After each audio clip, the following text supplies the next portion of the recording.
And we are live. And it's Thursday. Thank God it's Thursday. I can't say that F word yet because it's no Friday, so I can't say it.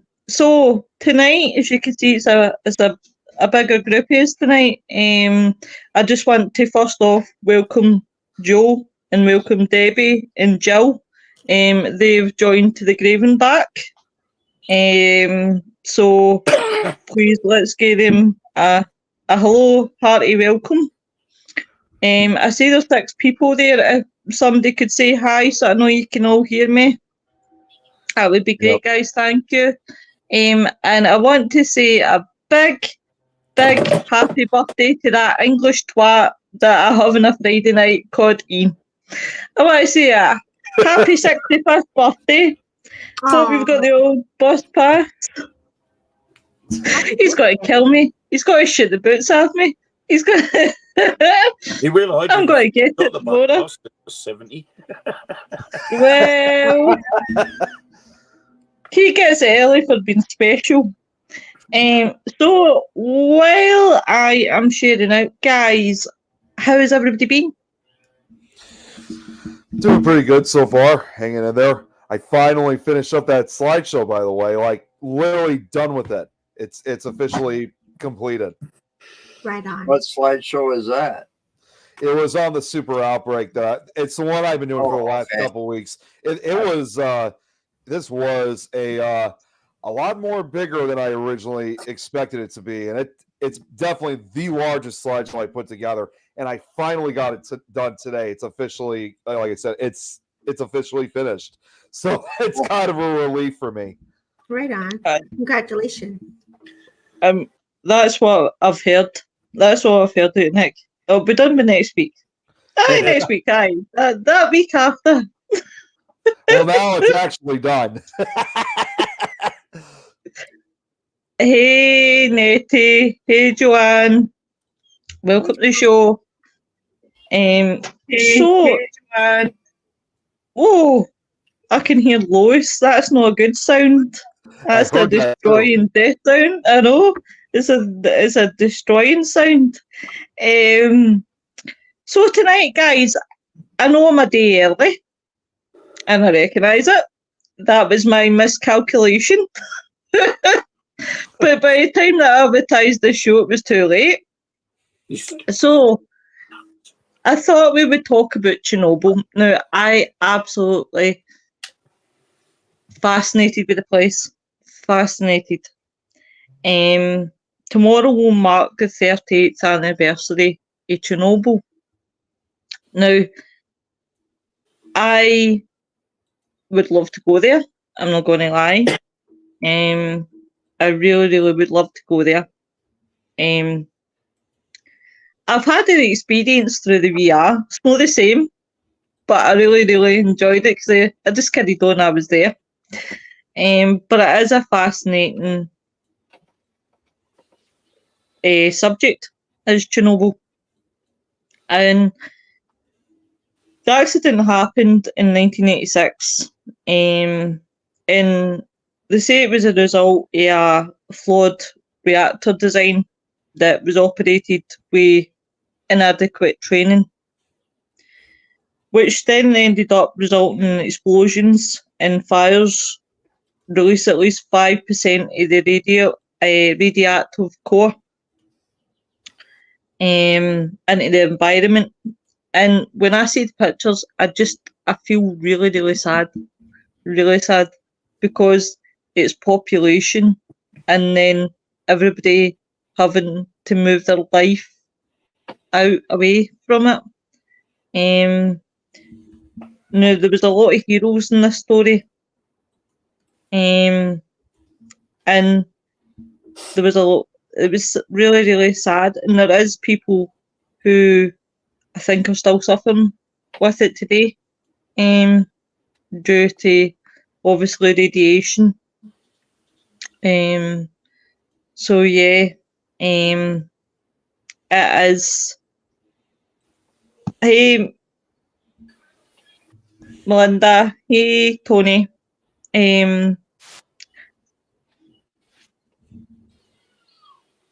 I mean, hey Nicola, happy birthday to you. Your birthday was the other day, but I'll still sing it to you. Happy birthday didn't to know. you. Happy birthday, dear Nicola. That's you, 21. Just don't tell Ian I said you were 21. He was 65. The accident destroyed the Chernobyl reactor, killing 30 operators and firemen with 3 months and several further deaths later. It was said that one person was killed immediately. The second died in hospital soon after, and that was due to the injuries. It was nothing. Lois, you look radiant. Here, do you want a pair of specs? I think you're looking at the wrong Lo. Thanks very much, my darling. You're welcome, honey. You're welcome. So, tell me, guys, because in fact I'll let Wayne discuss it because it was Wayne that came up with it. Right, Wayne, you've got the floor. Tell us. Tell you what. What were you were telling me? I was telling you a lot of things. Well, that Mothman. Right. Yeah. Yeah. Okay. Well, with obviously with Point Pleasant and the bridge, there was plenty of rumours that the Mothman had been seen before the Point Pleasant bridge collapsed, and the rumours continued basically throughout the world. The Mothman was seen at Chernobyl, apparently. He was also seen at the Fukushima nuclear power plant before it went critical. And there have been the odd cases here in the UK where he was seen on top of a church roof by 2 girls who were literally ridiculed from the first time they mentioned it until a local farmer had said that he'd seen it that same night. So it would appear that not only was he a harbinger of doom, but he sort of like seemed to have a thing about radiation. Yep. Nuclear power plants and even the TNT area at Point Pleasant as well, along with UFO sightings at Point Pleasant. So there are a lot of links within the UFO community. That UFOs have got a thing about using radiation to assist with powering the craft that they use. And of course, people are saying, is the Mothman human or is he extraterrestrial? And could he be there, obviously, to get the radiation for whatever purpose? Right. A lot of people, they sort of play down the idea that Mothman could have been there. And when you've only got one witness, that's one thing. But then when you've got a number of witnesses that have said the same thing, and they all live in different areas to one another, and they don't necessarily know each other, it makes that testimony a lot more solid than would it be if it was all one group of people that knew each other and said, we saw the Mothman over there. Then you could say, yeah, but you're all in it together. But when it's separate individual people and their stories all pretty much collaborate with each other, it's sort of a bit more evidential. One in Fukushima, they claim it was just a rather large bird. Wow. But some people are saying, no, they're playing that down to try and throw people away from what it really could be. What are your thoughts, Wayne, of what it could be? Sorry, Nick. No, you're fine. There are a lot of large birds. I mean, you could say there was eagles flying about, or condors in the Peru. A large bird, even a crane. The crown crane, or what they call them. I know it sounds rude. A Cory bustard, I think, comes from Asia and that area, and they are rather large. Right. So they're sort of trying. some people are saying they're trying to downplay this and saying it's a large bird that was seen because it was seen around that area at the time. It was seen afterwards, but then it was never seen again. Yeah, they called it the blackbird, didn't they? Yeah, it was known as Yeah. it was. That's the other thing too about. Yeah, that's the other thing too about these Mothman type creatures is that they're not essentially always called the Mothman. They might be called something else with a different name. Like obviously you have the Blackbird of Chernobyl, and then at one point, almost 10 years after the events of what happened in Point Pleasant in the 60s, then you had the Owlman in Cornwall in the UK. Yeah. And most recently over here in Chicago and part of Wisconsin, we had a Mothman type creature, which was called the Chicago Phantom over here. So it goes by different names. Wow. I actually have it's just an artist impression, obviously, of what supposedly the Blackbird of Chernobyl at this version of Mothman pretty much looked like. Yeah. Oh my God. So it is very interesting that you guys are talking about this, because I actually did an investigation and I've never in my life ever seen what I saw, and I couldn't put words to what I was witnessing, but I just assumed it was my perception, right? And so during an investigation, I was in the home walking. I can literally see the imagery of a moth, but it was a man. And it was an actual a human form imagery. And I just thought, okay, this is something obviously different. I'm in a different space. And the energy was sitting, and it was moved on top of the ceiling of the home. And so the way the energy was moving, I just stood in the light of love and spirit, and the energies just shifted. And so it was connected to more of a behavior energy, a lower, denser energy, and then the energy of the man transformed into a loving soul person that I felt. So what you're saying here today really captures my thoughts of, whoa, what was being shown to me during that investigation. And never have I ever seen anything like that. And I also said it felt very connected to the ET energy vibration frequency. So for all of you to sit here and talk about this is the first that I've actually heard that type of conversation, to put words to what was being shown to me, thinking that it could just be my perception of, okay, this is something different. What is this that I'm seeing? What am I connecting to? And so this is really intense right now, listening to all of you guys talk about this. Yeah. I mean, they're saying more than 30 years on, because there's been over 2 years away for 40 years with Chernobyl. Scientists have actually estimated that the zone around the former plant will not be inhabitable for up to 20,000 years because of the radiation damage, because the forbidden zone, the half-life. Yeah. Yep. It's the half-life of the radiation, so it won't be safe for humans for about 20,000 plus years. I saw that. And but yet wildlife has tended to strive there because there's no humans to take over their domain now. They've learned to adapt to the radiation, to the fallout. Yep. And then They've actually there's no typical mutated. three-eyed fish either. Right. Yeah.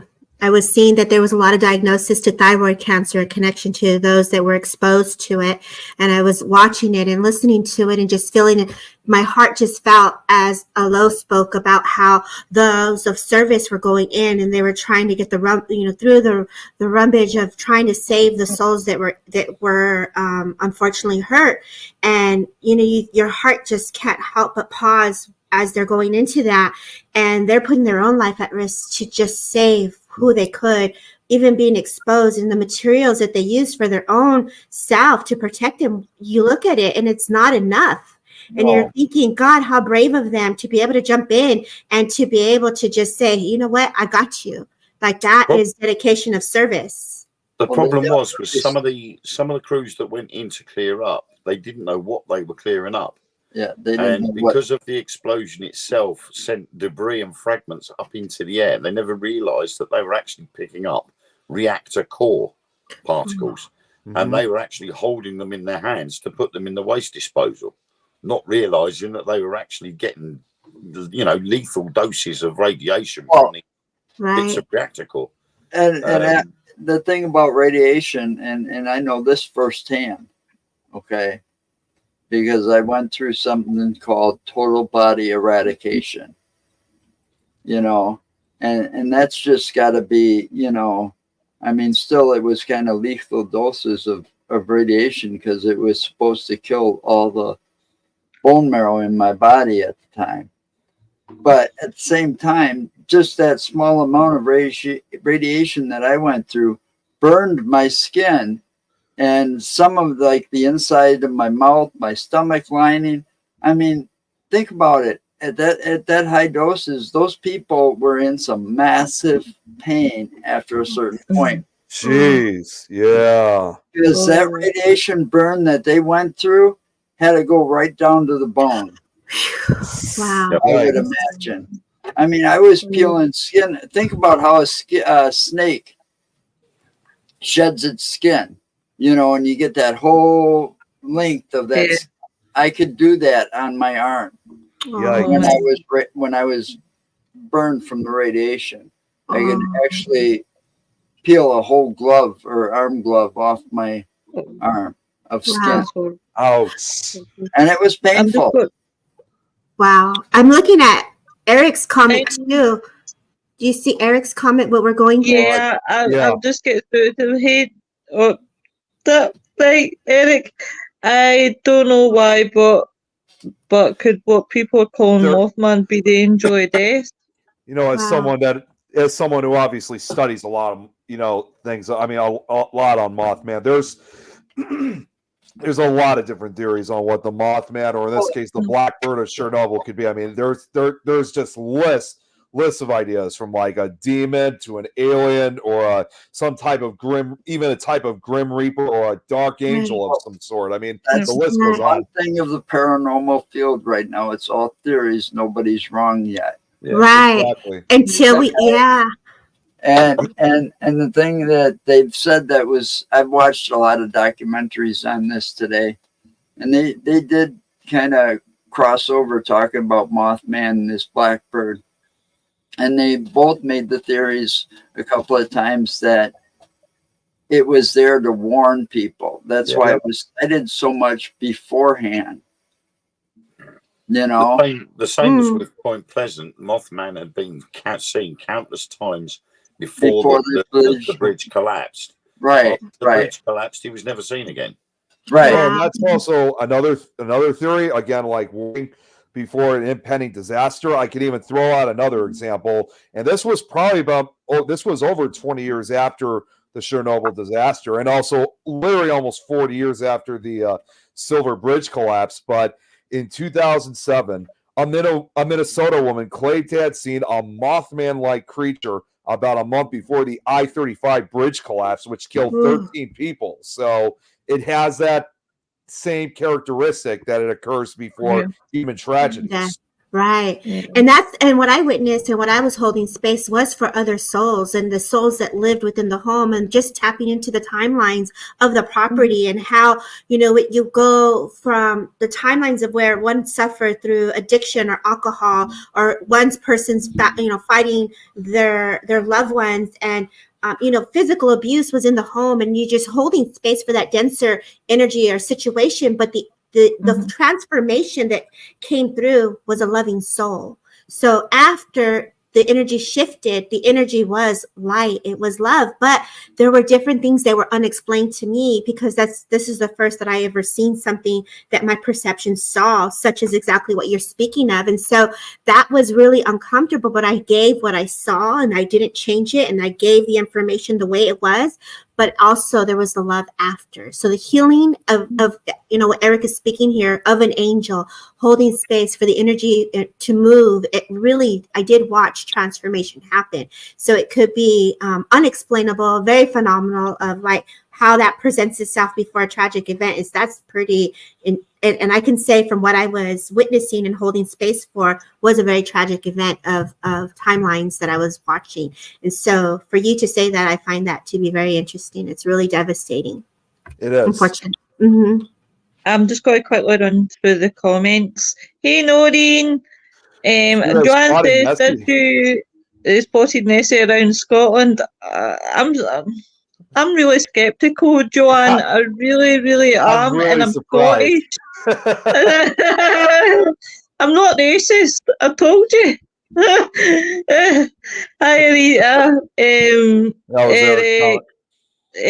Melinda says so intriguing and interesting. Hello, Jeremy. What's going on, Jeremy? Hey, Diane. I mean, when you look at some of the pictures in Chernobyl, and I think the one that always stands out to me is the pic that I chose for the cover photo, and it's just the dead area and obviously the big Ferris wheel, because you just can imagine kids being on that Ferris wheel. Actually, I saw that. Actually, hold on. Is from what I heard in the documentaries, that amusement park wasn't finished yet. Oh, really? Oh, wow. That amusement park was not quite totally finished yet, so it wasn't operational. Okay. No. Jeez. But it is kind of haunting to think about it when you see Right. that. And the playgrounds from like the school and stuff. Yeah, exactly. Sorry, when I breathe like that, the energy shifts. So don't get scared when I take a deep breath. No, Yeah, that's that's just absolutely fine. that's part of my working in the energy field. So when he shows that to me, I can feel the energy of it. So don't get alarmed when I do that.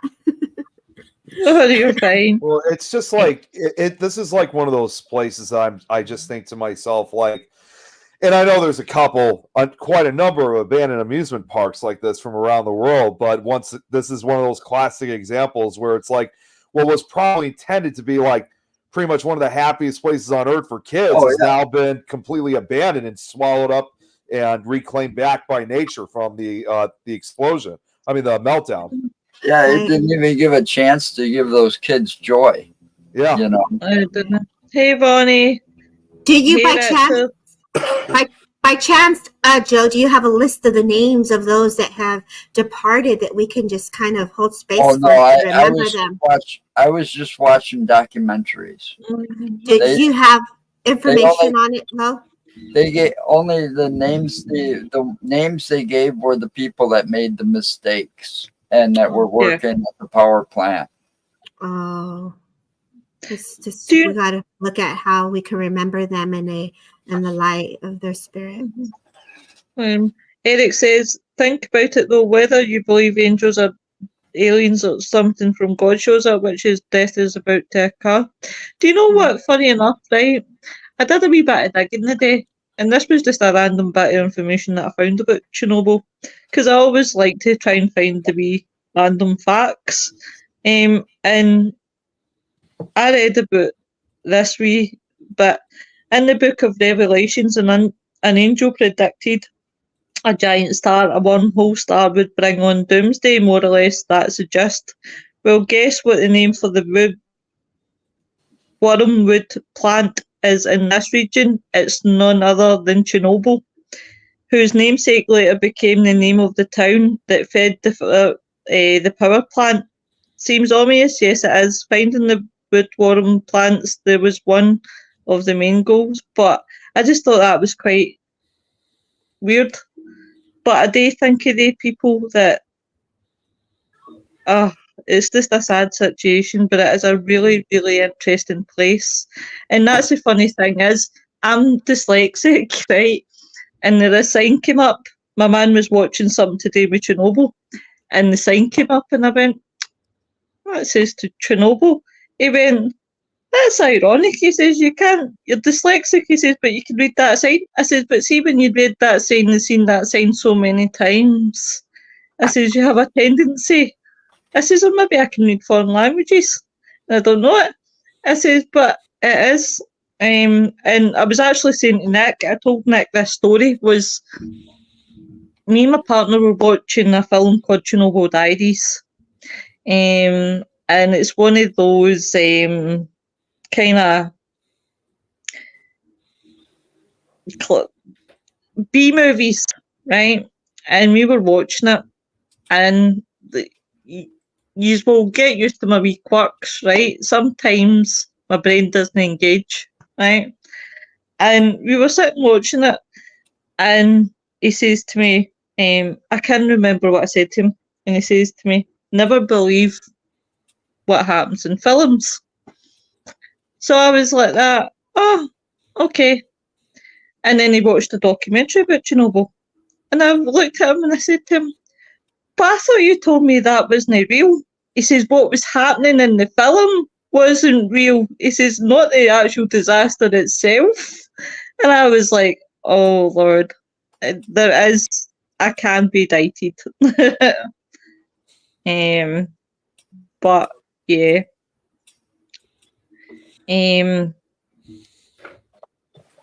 But definitely.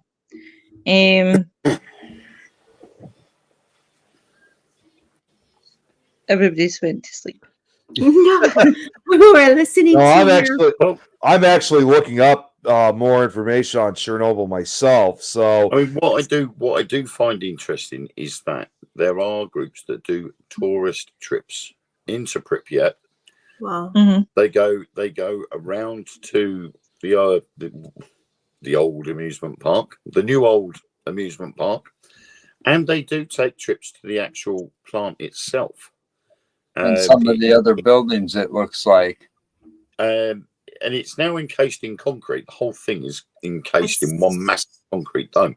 But there are problems with it because it's now still starting to fall apart and it needs to be replaced. But the problem is, where is Chernobyl? What country? Russia. Ukraine. Ukraine, yeah. That was in Ukraine. Oh, wow. It's I thought it was Ukraine. I forgot. The actual power plant itself sits on the Pripyat River. Who's going to have fun with that? Which runs directly to Kiev. Yep, to Kiev. Yep, that's correct. They did all the tests and they said that the water levels are normal, but within a year, they put silt dams in place to stop all that water from going into in towards Kiev, and they took their water supply from a different another river on the other side, so they weren't affected by it. But even then, where did all that radiation disappear to? And this goes back to what we were saying about the animals. The wildlife doesn't seem to be affected. Nature has been able. Yeah, exactly. The animals adapted. Somehow Mother Nature allowed them to adapt to live in that highly, because to this day it's dangerous for them to even be going in there and taking tours. And I was looking at all these pictures, and some of these pictures with these people, there was a room filled with gas masks. Yeah. Jeez. On the ground, old gas masks from way back when. And it's like, Jesus Christ, you're going in there taking pictures of this shit, and this is dangerous. No protection. Right. Actually, they do. They do. Some of them don't. I've seen some of these pictures, people in there with no protection on, taking pictures. I spoke to someone last year who had visited Pripyat and onto the actual main reactor itself. They were given safety protection stuff when they got to the reactor, got to the actual plant. But while they were walking around the local towns and areas and the amusement park, they were given they had guidance with them, but they also had radiation indicators. And if it got to a certain level, they were told they had to leave quick. Yeah, well, it's the urban explorers that take the risk and go in there. I was just going to say that. There's so many that put their life on the line to take care of us, to be in this safe environment, but they are also being exposed to so much. In any disaster, even here, what comes to mind is, we had mudslides. I'm in California. The dirt, they still have to move the dirt that fell. And so they're moving it from one location to another. the dirt later found to be contaminated with valley fever, which is airborne. You're bringing that dirt to other people. Now you disturb the land. And so in any disaster, there's always going to be something that's going to come to the surface. And as Sarah says here, top of the soil was overturned and buried and under itself. Exactly. When the soil in anything, it's going to hold. It's going to hold. And that's just the hard part of this is where we have to take care of ourselves. In the basement of the hospital. I mean, the thing, when I sit here and I listen to you guys and we're talking about, obviously, wildlife is growing without humans being there, it makes me just think, is humanity actually the problem? When animals can survive in radiation. And the thing about it was, the plant itself became, like as you guys have been talking about, a huge, massive tourist attraction. And I suppose when you go to these places, you have to bear in mind the dangers. Because you will still get affected with radiation. And that's one of the when you want to go to Chernobyl, like myself, that's one of the risk factors that you have to be up in your mind is what if you touch this? What if you touch that? It's a very dangerous place to be. Right. And I think go ahead.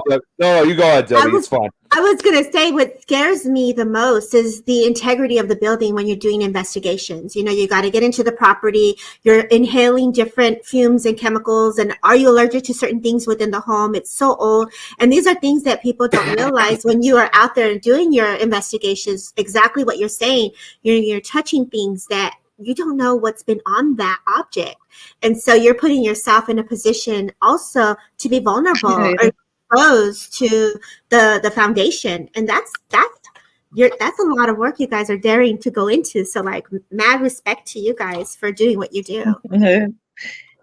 Sarah Louise, there's a forest there called the Red Forest. All the trees are burnt from the radiation. I was actually reading just about that, Sarah. It's horrible. It is. It just goes to show what that part of Ukraine is, what in Pripyat and even the wildlife areas, what it all was once like, prior to the meltdown. And that's a clear piece of evidence to show that it's taken, obviously, the land a long time to recover. Yep. It still hasn't recovered because some of the documentaries I was watching, as far as the forest is concerned, it hasn't recovered yet. Excuse me. No, it hasn't. I've just been checking on this, and up until February, there was a company called Chernobyl Tour, and you could actually pay this company, and you would experience of guiding into the zone dating back to 1986, the very first months of the Chernobyl accident. Personal experience of the disaster mitigation, research and success story survival, the research units, radiation safety, the Chernobyl Air Tour, unique tour programs on demand of the most inquiring minds and the mass media. And then they talks about the charitable support for the Chernobyl zone self-settlers. So I looked at that, and I had heard of this before. But there were groups of people that did not want to leave Chernobyl. Yeah. So and they're called the Samozali. And they live within the 30-kilometer Chernobyl exclusion zone surrounding the most heavily contaminated areas near Chernobyl nuclear power plant in Belarus and Ukraine. Wow. And they just decided they didn't want to leave. So, and the governments wouldn't force them out, so they just left them there and said, fine, get on with it. Do you know how they are now? Some of them are still there living. Yeah. Wow. 400. As in 2009, there are thought to be fewer than 400 remaining Samozali of earlier population, estimated at 10,000. Most are concentrated in the town of Chernobyl itself, with about half the population dispersed in other villages throughout the zone.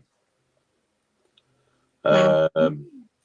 In 2012, it's estimated to be down to 197, down from 328 in 2007.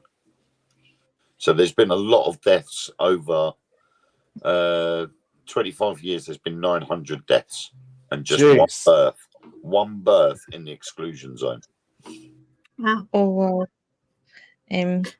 Sarah Louise says, did anyone hear of a scout in America who built a reactor in his mother's shed using old smoke detectors? No, actually, No. I haven't heard about that. It's David Hahn. Han. I've not heard of that one, Sarah Louise. I'll need to look that up. But here's the thing. Nobody asked for any natural disasters to happen. Nobody asks for anything for any disaster to happen. And it must be heart-wrenching. You look at Chernobyl. You look at the 2011 tsunami. Yep. And you ask yourself, these people look at obviously, do we really need natural reactors? And do we need nuclear plants really in essence? The disasters that it's sprung when you look at them. And it does destroy people's lives. And what we've got to remember as well, these were people who worked in the plant as well. I was going to say, even for those who work in nuclear power plants, every day, they're going in. I mean, they may be getting paid for it, but they're still going in, risking their lives. It's no different than, obviously, for people who work in, law enforcement or firefighting and stuff like that, Right. or working at a steel mill or something like that. Right. And there was actually, I can even relate to this. When I used to work in my old job at a warehouse, we had a guy from DHL that would often drop packages off. And he had a son of his who worked at a nuclear power plant, because we knew the guy pretty well. And his son was, given the proper training of what happens if there's an accident or something that occurs at a nuclear power plant. But they actually said it's not necessarily they're trying to be cruel, but they were saying if you end up falling in somewhere where a lot of this radiation's coming, nobody's coming to help you, because it's one of the few cases where it's not that they don't want to, it's just that if anybody tries to rescue them, they themselves will be exposed to the radiation. So it's really one of the few times that you get into an accident, you're on your own. It's like, in other words, when an accident like that occurs with radiation, you're the fire department, you're everything, and you have to move quick. If you had fallen in somewhere or got radiation on you, I mean it's a pretty scary and risky job. Right. Yeah, but you'd think by now though, they'd come up with technology to get rid of those nuclear power plants altogether. Yeah. Some better, cleaner form of power that can run, a whole shit ton of people, on one grid, Right. I think too, Joe, you gave an example. You were going through that yourself, and your skin is actually really being affected by just having to take the medication for your own self. Oh, I don't take the medication. You did at one point, but that's we are using that to help ourselves and to cure an illness and to help burn the illness. And, so there is a component of it where it is being used in a way that also demonstrates how. I'm not so sure they use it so much anymore. The medical advances from back when I was diagnosed with leukemia to now have been extraordinary, to say the least. So I don't even know if they go through that total body eradication anymore, or if they get it down to where they can target just to kill the bone marrow. I mean, it's a good possibility nowadays. I mean, it's been, 30 years Right. Yeah. at least. Wow. I was diagnosed December 4th, 1995. Wow. Oh my God. God bless you, Joe.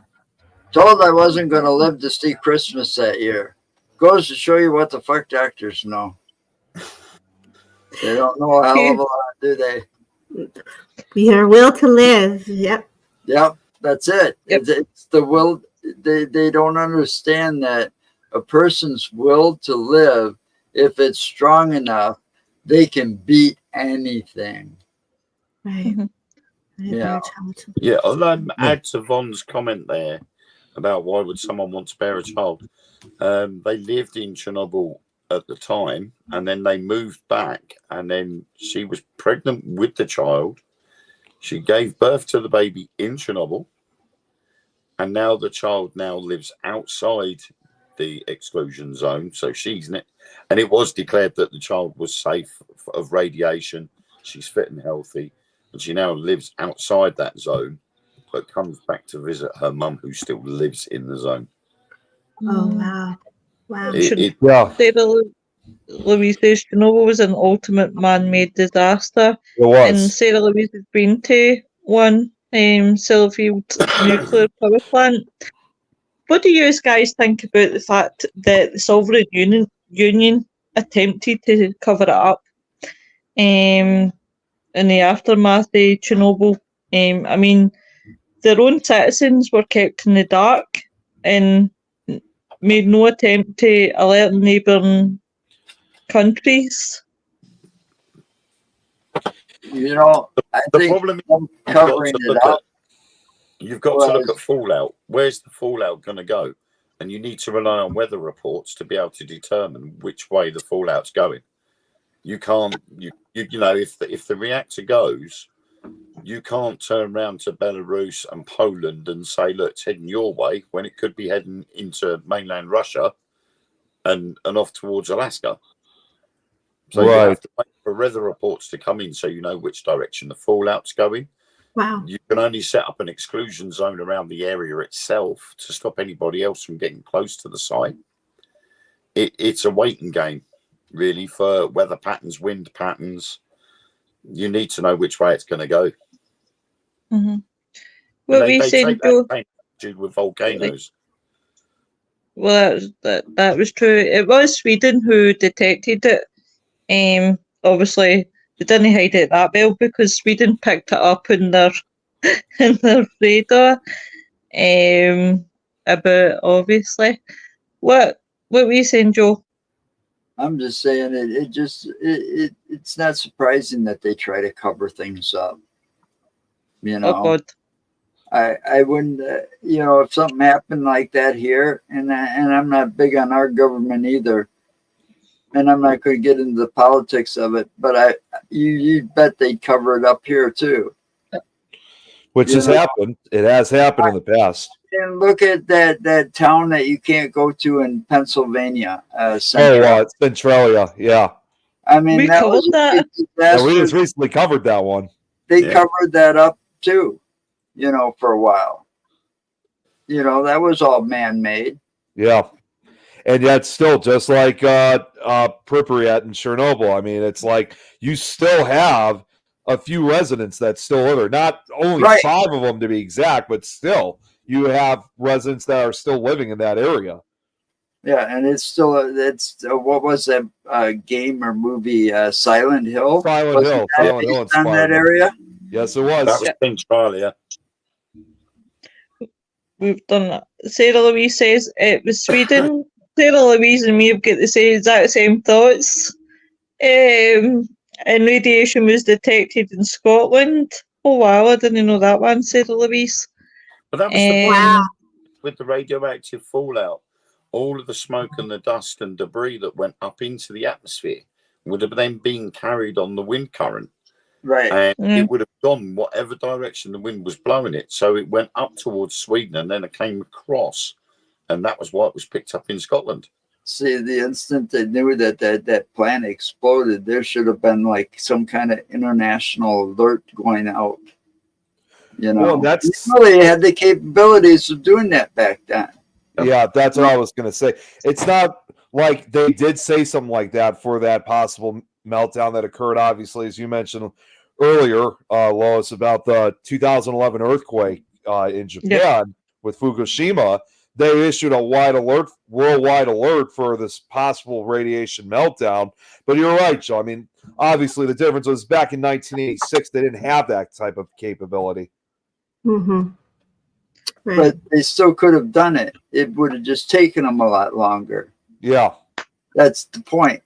You know, I mean, everybody in the government in every country had a little red phone that probably contacted some other head of some other government agency. And that's all they had to do is pick up those red phones and start talking and say, hey, we got to put the world on alert. Right. You know, we had cable was around back then. Well, they could have gone over all of, you know, international news channels. Yeah. You know, sure, every news, you know, but they pick it up, what, hours, days later, it gets picked up, and, you know. I mean, the internet and cell phone services weren't. Well, that wasn't so much back then. You could still pick up a telephone, dial one number, right, and say, you ring so-and-so, and I'll ring so-and-so. Right. And then you tell that person to ring two other people. And or just go directly to the media because cable was out there. You know, go to all those news channels and say, hey, this is what happened, you know. And then they contact, you know, it goes out on that news media that was big back then, you know, that the news could pick up from all kinds of channels because they were monitoring everybody. Yeah. Yeah, exactly. It looks like I've got horns. I've not got horns. It's my cat sitting right behind me, waggling her tail every direction like that. Wow. Well, I can definitely feel the energy and the presence of the spirits that were connected to the event. And so as you're all talking, I can just see people popping in and out from that. And a lot of people are popping in out of respect that we're communicating about this. And so, you know, just pausing for a minute for those souls that lost their lives and those that are continuing to be affected by what occurred. I can feel their presence as each and every one of you speak, because you're touching into the impressions, the memories, and I can feel that just buildings of people, like in one direction is what I saw, an empty building, and then I could see the shed that you're talking about, and then the family, like there's the service of military, and there's connections there. And so when you were speaking, all of you, they're just coming in, listening, and as you know, so I just want to say, let's pause for them because they are popping in right now as we're talking, each and every one of you, right? Sarah Louise says it took years to rectify and redesign the other RBMK reactors, and it took the suicide of. Well, I'm not even going to slaughter that name. It's obviously Ukrainian. Before the Russian emitted it. Hey, Lauren. Hey, Milian. I keep saying hi, that same woman. Oh, Ellen! Hi! So, you just hear me every so often when you see Ellen shooting by. I'm like, Ellen! That's just normality. I do that all the time. Yeah. They say that the level of radiation was similar to the Himashira. Yeah, it was. And you just think, oh my God, do you think how much that gave out? I would take to thinking, obviously, Chernobyl. Sorry, my cat keeps scratching. She's a pain in the backside.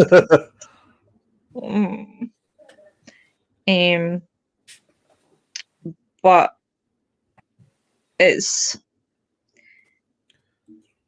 there was also the problem with the Chernobyl was there was no any containment building. That was another problem with Chernobyl. Chernobyl didn't have a couple of important safety measures, which was there wasn't any containment building or a gas-tight shell that surrounds the nuclear reactor. The structure, which is usually dome shape and made of steel reinforced concrete, it's designed to confine which products that might be released into the atmosphere during an accident. In addition to another problem in Chernobyl was the emergency safety system had been turned off. In order to perform the maintenance test, the workers unwisely decided to disable the emergency core cooling system and other key safety equipment, which sparked a chain of events that ended up causing the reactor to overheat. So, as you say that, and you're speaking with that, Lo, I literally see the men of the area telling their wives and families to go back, like to seek that comfort. And I can see them putting rocks and trying to contain the water, and then they're making little paths for the water, the chemicals to go a different direction. So I can literally see that as you're speaking. So there was the men in the area were trying to take measures to correct the toxins and to have it redirected. So I can see that as you're speaking with that. you know what? It's hard to believe that 38 years on and it's still practically still radiation. But then again, as Joe said, it could be years and years and years. I mean, the official cleanup of the original reactor, I mean, that's not going to be expected to be. They're cleaning it up now, and it's not expected to be finished until 2065. So you've still got another 41 years before anything's going to be cleared up. They had to rebuild the outside dome in early 2000 because of obviously the radiation was damaging the concrete. And so they knew it would only last 30 years anyway, but it deteriorated quicker than they expected. So they then had to reline the inside of the dome to try and stop any more leakage coming out.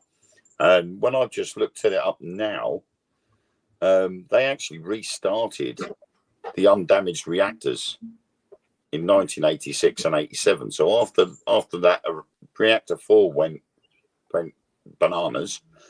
They actually checked the site over and restarted the other reactors. After that safety cock up, basically, because that's what it was. It was a safety test of the original coolant systems that caused the accident in the first place. They still proceeded to restart the other reactors, knowing that it was a safety issue that caused that reactor to go in the first place. It would have been shut the whole place. In my books, it would have been shut the whole place down, start clearing it up, and try and reduce as much of the radiation as possible. Not restart 2 reactors that are identical to the 4th one that's just gone blow up. Right. And run the risk of the same thing happening again. Right. When you say that, I can just see all the trees still, as Lo spoke about the trees and the animals, and I can just see them, how they were just so damaged and hurt, and just they're willowed down to that darkness, and that's the imagery when you say that I see. So that's tough. I've just also found, which I think is a bit confusing, following the disaster, Pripyat was abandoned and eventually replaced by the new purpose-built city of Slavitich. Oh, that's interesting.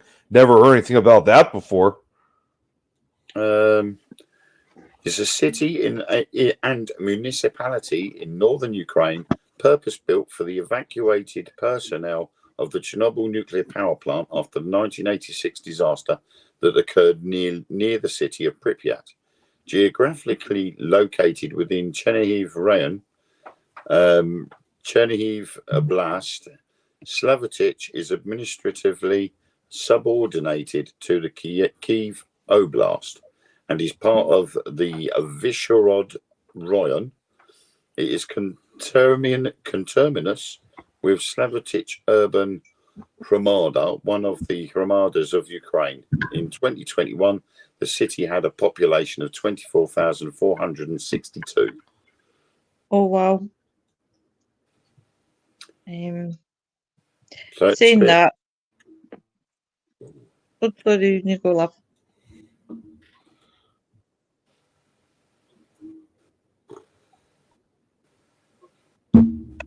Doesn't really state exactly how close to the original city of Pripyat is. Sarah Louise says there's a book I read called Chernobyl. It's a good book. Vaughn says with the technology knowledge they've built these systems, why is there so a failure when the events happened? Where was the safety and risk assessment? I speak French tonight, Vaughn. Sarah Louise says they had to keep the other reactors. Your son, woman, Sarah Louise. Vaughn says that's a U one that has been kept quiet. Why were they rehabilitated so like an area close by? It's just daft to think, and you think with what's happened, like natural disasters, like disasters, like man-made disasters, anything like this, like that happens. Really, what they should do is don't try and rebuild. No wonder there's a laughing face at my speech tonight. Don't try and rebuild. Just leave it flat land. Just leave it. You know what they do with serial killers' houses, where if it's been so gruesome, they'll run over the top of them and just leave them flat. Well, really, that's what to do with such buildings like that. Just leave them flat. Don't try and rebuild. And that's why I know this is going a bit off topic. This is why I'm so against them rebuilding Boleskine House, because Boleskine House had a fire before Alistair Cowley. It was a church that went on fire, then Alistair Cowley had it and it went on fire. Jimmy Page had it and it went on fire. And this is them now rebuilding. I just think, see, if there's a pattern to something happening, leave it alone. Just let it go. Yeah, I mean, it's obviously a message that almost like the entire land is trying to tell you. God, yeah. God, yeah.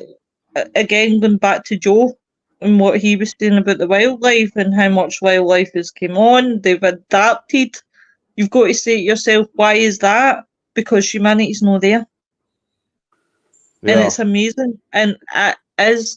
And I've always said this life has got a weird way of working. And for the animals to manage to survive in radiation and having to adapt, it just shows you it's one of life's greatest mysteries.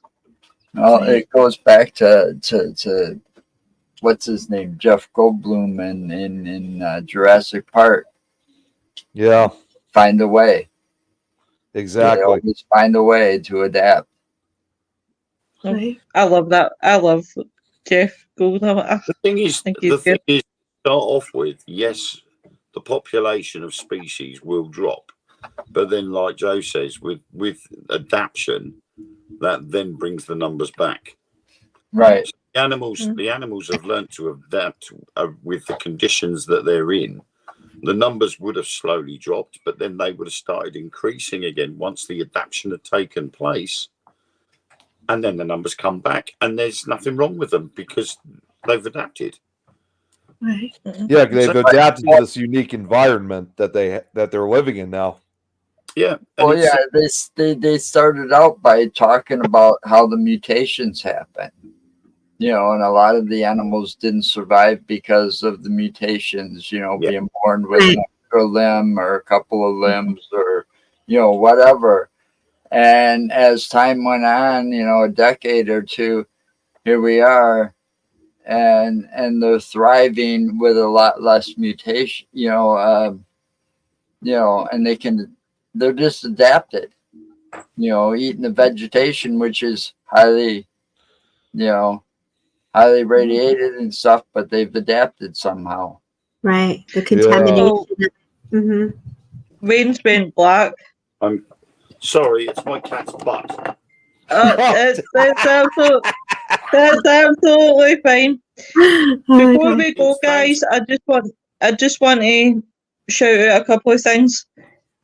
Straight after us, guys, tune in to Joe.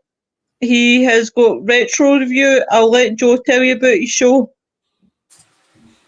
You want me to tell? Oh, we got retro review comes up in about an hour. Oh, an hour. And we talk everything about the 80s, 90s, 70s, mostly the 70s and the 80s. Nice. It's just Very cool. a bunch of old folks, I mean, if it's something that even if I didn't grow up in that era, if it was something that I know of, I'll hop on at some point, Joe. Oh, definitely. Guys, check it out. We've done quizzes and do the little video quizzes from YouTube. We get joined by Tom and Jill and a couple other people every now and then. So it gets to be fun. Yep.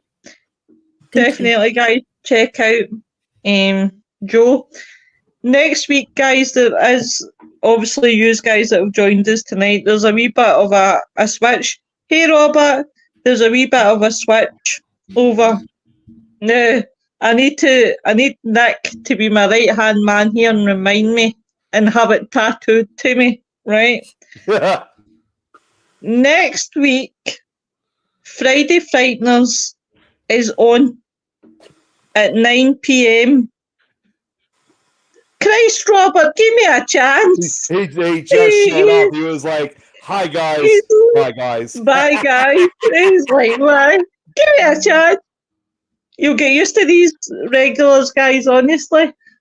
So, you put me off my stride because you said bye to me. So, next week, instead of To the Grave and Back being on the Thursday night, they're going to be on the Friday night. And the Friday Frighteners team, Wayne's acting surprised like he's not heard this before. Friday Frighteners will be on the Thursday night. And I'll tell you why, because we have a special guest next week. We have who everyone's been asking for.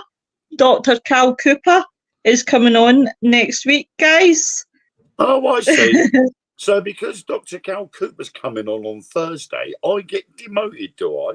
Oh, I'm sorry, Wayne. Oh, Dr. Wayne. We'll get you That's back it. again, Dr. I'm Wayne. going to remove my job title off of Facebook now. well, I'll tell the podcasting police #football hooligans. Don't forget their Quality Street. They are. It's right good quality street. Yeah. So that will be next week. On the Friday next week, I've forgotten what we're talking about. I think we're talking about DB Cooper, but that could change. You know what this show is like. So I think all about the Coopers. Yes, why not? I think next week what I'll do is obviously Joe, Debbie, and we'll have Jill. And know that I hope Jill doesn't join just as we shut down. I've got a funny feeling it's going to happen. I've been watching the bottom. I think to myself, she's going to join just as we're about to end things. Or when we end. Oh, it's Sod's Law. What I'll do is, obviously, yous are just new. What I'll do with you guys is we'll just have a kind of a laid-back show. Let the viewers get to know you guys and you get to know your regulars. Sorry, am I boring you, Seaton? No, I was just having a laid-back show. You were sleeping? No, I was having a laid-back show. Oh, you're having a laid-back show? So I just thought we'll make it a wee fun night. just so that everybody gets to know everybody settles in. We can have a kickback, have a laugh. Do Go some like hanging out with the guys. I know who's shutting it down. Andrew says if the water reaches the caskets, then the rest of the city would have been underwater for years. And cams do not leak, and they're safer underwater. He's a nuclear physicist. I'm quite proud I actually said, Robert, you cheeky shite. She blows the shit out of me. That's fine, I'll remember that. But as I said, it's just to get to know you guys get to know everybody. We'll have a bonding session. No, I didn't say bondage, people. I said bondage. Will that involve gorilla food?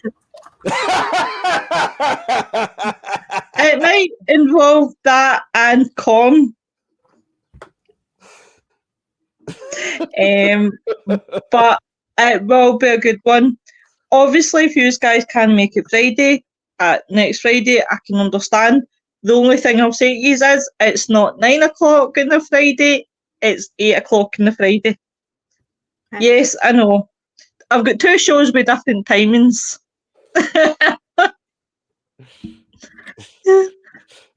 Makes it worse when you swap them around. It's not my fault if Dr. Calcooper can't do a Friday. No, that's true. But then what you should do is you should get Dr. Calcooper on our show. Well, I did have a point. He's got a point there. Yeah. Right. And what am I supposed to tell the Friday fighters? Sorry, guys, you're not getting a guest.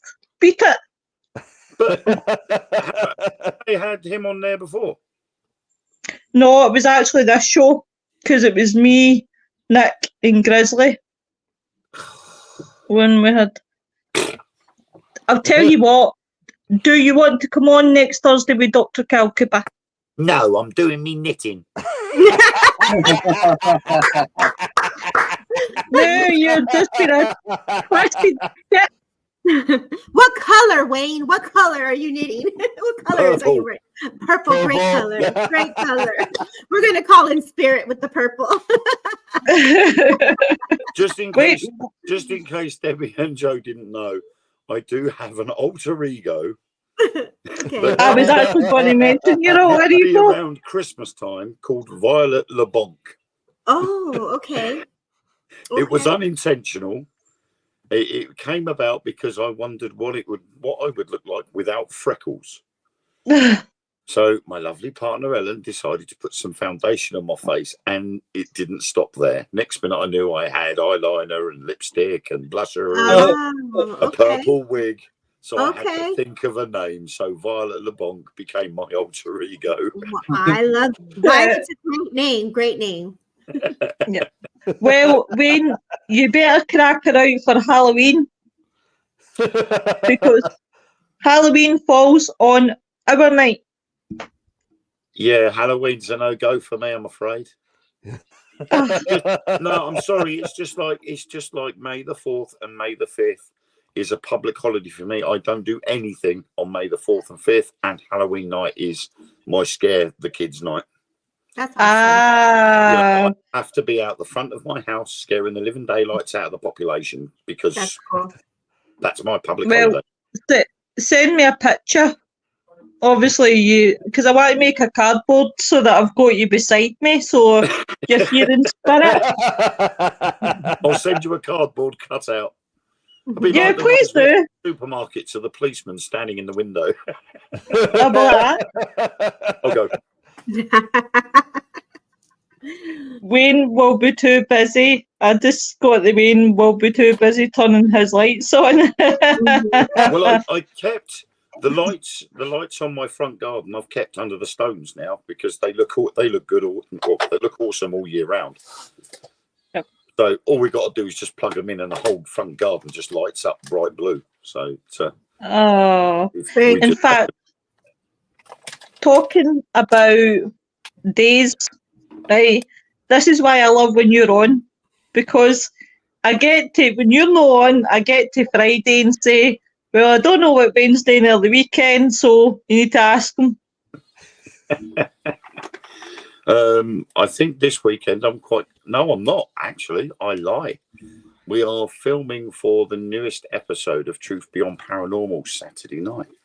Nice. We are actually going to a location that is world known for its oysters, and is also well known for a Roman soldier that has been seen regularly crossing the old Roman road. I see that. I see him popping in and just pop like he disappears, right? That's what just happened. Nice.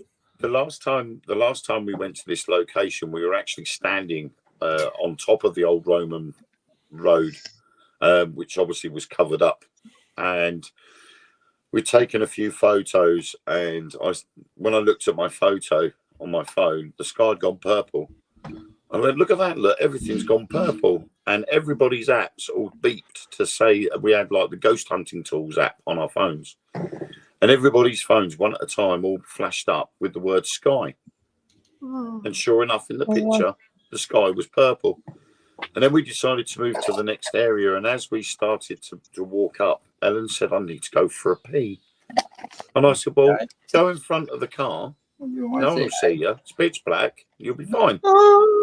And as Ellen got to the car, we saw these two headlights come down this hill towards us. And they were the old Volkswagen Beetle lights. So they were nice, like perfectly round. Round. And like a yellowish colour. It pulled up in front of my car. My car was the front in the lay-by, the little parking area. And it pulled in front of my car, and then the light switched off. Ellen popped her head up and she said, what was that? I said, there's a car pulled up in front. She went, no, there's not. There's no car there. Wow. When we all ran over, this car had disappeared. Yeah. There's nowhere it could have turned off. And if we'd have seen it turn around and go back up the hill, we would have all seen it. And it never came past us. It just disappeared. Wow. Like, okay, that's not right. So we're heading back there because there's been a few spirits seen walking along the beach there. Yeah, I was gonna say there's water there. There's a little grassy area. Oh my God. It's an island, so it's obviously it's surrounded by water, but there is in particular there's a couple of spirits that have been seen and heard walking along the beach. Right. Well, so we're filming. It's gonna be interesting. Wow. Have fun. I always do. I love it. Yeah. I could feel it. I could feel all of that, the passion of going in there and seeing what you're seeing. They just give me the little glimpses, and that's really cool. Very cool. It's good. Nick, are you okay? No, I'm fine. I'm totally fine. Nick is sleeping. He always sleeps in the I was like, what is this? That's why he has his screen in black and white, because you can't see when he's got his eyes on. What? I did it. Was I the only one that saw that? Well, at least he's in here. I'm totally fine. Do you know, it takes me back to the night that Nick went AWOL and he showed up. Was it half an hour or 40 minutes late? When was that? That was about a month or two ago. And I'm thinking, Nick's no showed. That's not like him. He doesn't tell me. I'm like, where is he? I'm getting worried. I'm thinking a wee bit ants in the pants here. I'm like, where is he? And then about 40 minutes later, Nick comes in. Oh, I'm so sorry. Lois, I'm so sorry. I'm so sorry. I fell asleep in the chair. Trying to remember what the hell I was doing that day. You were having a massage in the chair, and you went to sleep. Oh, I woke up to need a massage. Is that what I don't remember that. Is that what I said? How you told me you were in the chair. I don't know if it's a massage chair. Okay, now I just said, my back was like really hurting. I also had one of my migraines. I mean, we got, if you didn't know, Debbie, we actually have a massage chair. So I was like, nice.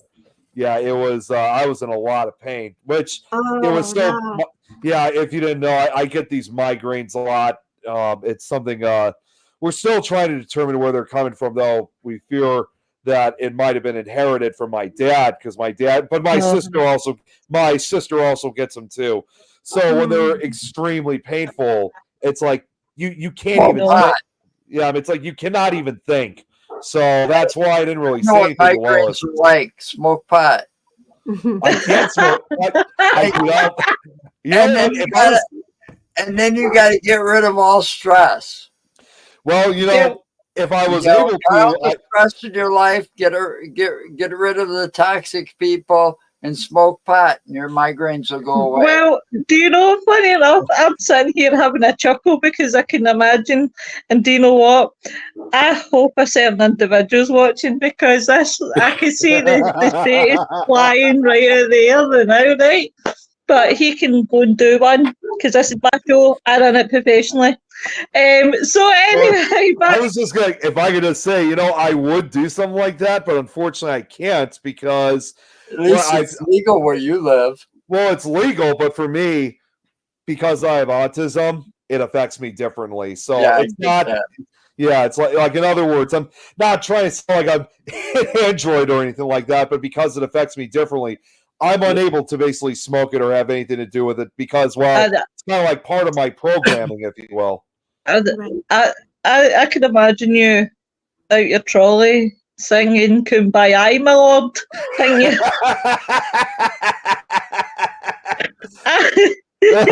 You guys are funny.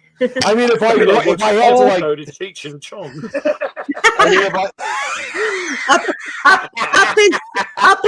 I've been mistaken for Tommy Chong. I'm making mistakes for Tommy Chong one day. Oh my God, you guys are too much. Well, believe me. Wait, Lou, this is my cue where I'm gonna go now.